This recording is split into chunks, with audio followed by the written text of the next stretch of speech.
So let me ask you a question. What is rest? Is it just sleep, or really is it something more?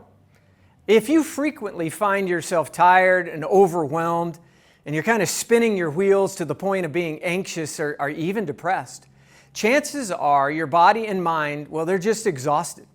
And you may be wondering, well, how can I possibly rest in a plugged-in and always-on world?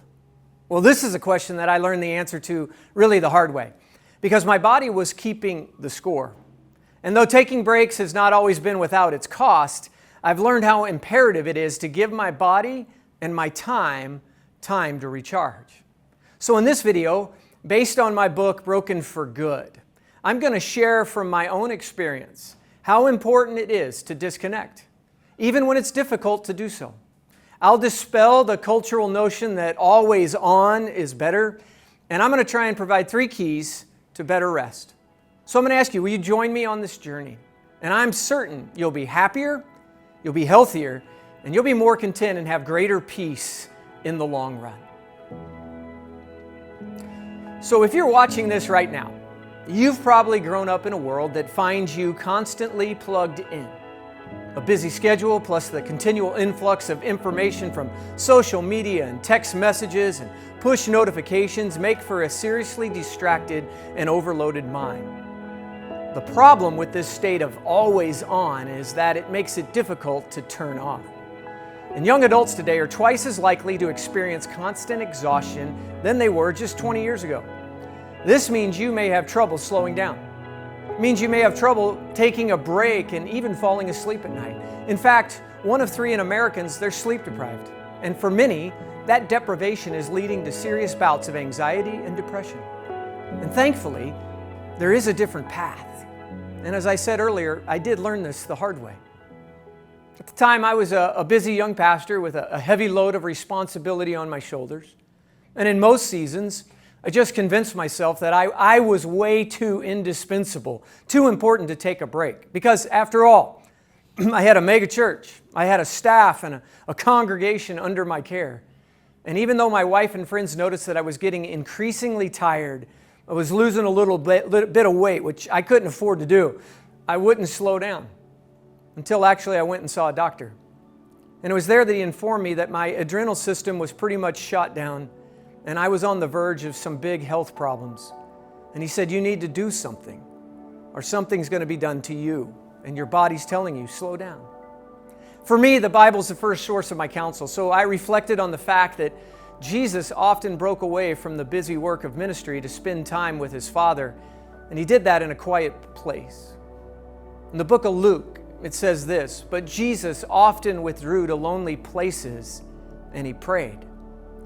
And then I thought about how the Israelites, those were God's chosen people, they were commanded in the book of Exodus in the Old Testament to take a Sabbath. They were to take an entire day where they did not work or socialize or do anything. In today's terms, they turned off their phones, they put away their computers, and they just spent time being quiet. I had the revelation that if God gave me permission to rest, then maybe I should give myself permission to rest. So I did. I took a summer sabbatical that time when I was sick. I totally disconnected from my work and from my ministry. And my body soon returned to a state of health, which got my mind back in shape. And I got a fresh vision for the future of my life and for God's church. I felt better than I had in years, but I wasn't expecting to meet resistance upon my return. As my summer sabbatical drew to a close, my board called me in for a special meeting, and they informed me that they were convinced that I should not have taken that time off. And just to say the least, I was shocked in that moment. See, in my absence, they had identified what they called really 5 fatal flaws in my leadership. I got a lot more, but they identified 5. And they were going to be heavy-handed in keeping me accountable in the days that were ahead. And though this was a complex situation that was not entirely about my sabbatical, me being gone for an extended period of time made them a little uncomfortable, as it does many in our culture. Overall, our society is opposed to the idea of long periods of rest. And these board members were primarily type A achievers, a lot like me, And they were not accustomed to a leader actually stepping away from the organization, even if it was just for a short season like a sabbatical. And despite this surprising and unexpected resistance, I knew in my heart how much that break helped me and how much I needed it. While the stress I endured in working through the aftermath brought me to a place of exhaustion once again, I honestly will never forget how great I felt when I was fresh. See, that's why I've become passionate ambassador for rest.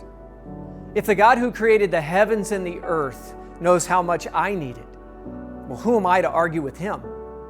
You see, it's been over 10 years since I took that first sabbatical, and I've learned to practice regular Sabbaths since then, both by taking weekly breaks and planning extended retreats as needed. So now that I am totally convinced that it's God's will for me to rest, here are 3 keys I've learned that make it possible to do that. I've used 3 R's, 3 R words to help you remember them more easily. Number 1, rest is regular. See, God's people took a Sabbath every week, and there really was a reason for it. Exodus chapter 20 says this, "Remember the Sabbath day by keeping it holy. 6 days you shall labor and do all your work, but the 7th day is a Sabbath to the Lord your God." So since the Lord God made our bodies and our minds and our spirits in His image, and He Himself rested on the 7th day of creation, He has actually given us permission to do that as well. And He added His blessing to that. He added His blessing to regular rest. He said it's not just a suggestion or a good idea. It's as important to our health, our well-being, and existence as food and water. But just as eating a meal once every 2 months will not sustain your life, neither will an occasional break from the daily grind. You see, it takes consistent, built-in periods of rest and rejuvenation to experience the benefits and blessings of it at all. I found that unplugging weekly has given me the greatest benefit. And so many times when we are resistant to change, that's just exactly when we need to do something radical to reset our lives and the rhythms of our day-to-day life. Which leads me to my second point. So rest is regular, and rest can be radical. I know that's a pretty strong word, right? But I want you to understand how important it is to totally disconnect and slow down when you rest.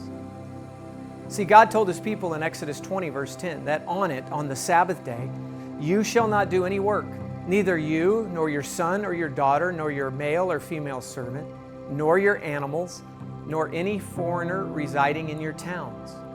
Though you might think it's helpful to schedule an appointment for yourself on a day off, or maybe even lie on the couch just scrolling through your social media or responding to text messages, this won't give your mind and body the true break it needs. See, it will be uncomfortable to completely unplug.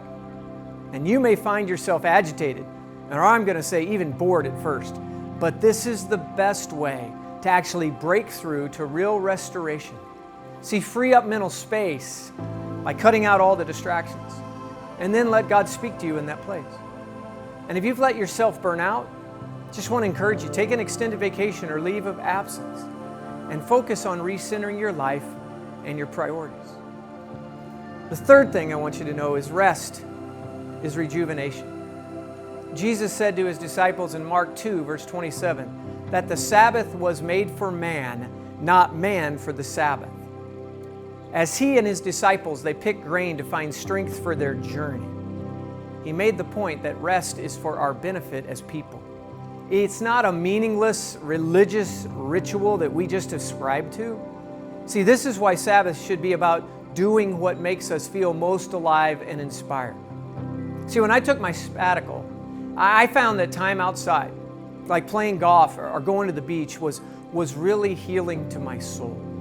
I also enjoyed reading, and I find that picking up a book exercises my mind in a constructive way that's just totally different than scrolling my phone.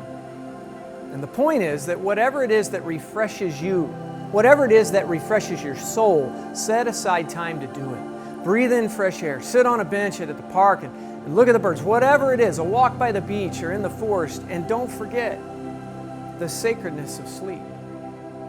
Man, if you're a napper, I'm a napper. I love a good nap. Take a nap. Or sit in silence and listen to the deepest longings of your heart. See, do what most rejuvenates your soul, and don't feel guilty about it. You are made for this. So I just want to encourage you, learn to practice regular, radical, and rejuvenating rest. My friends, I promise that your life will change for the better.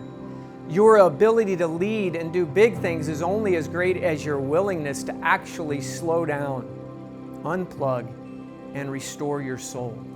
So I encourage you to make that a top priority in your life. God will get you to where you need to be, exactly when you need to get there. So in the meantime, let Him lead. Walk in His easy rhythms of grace and rest.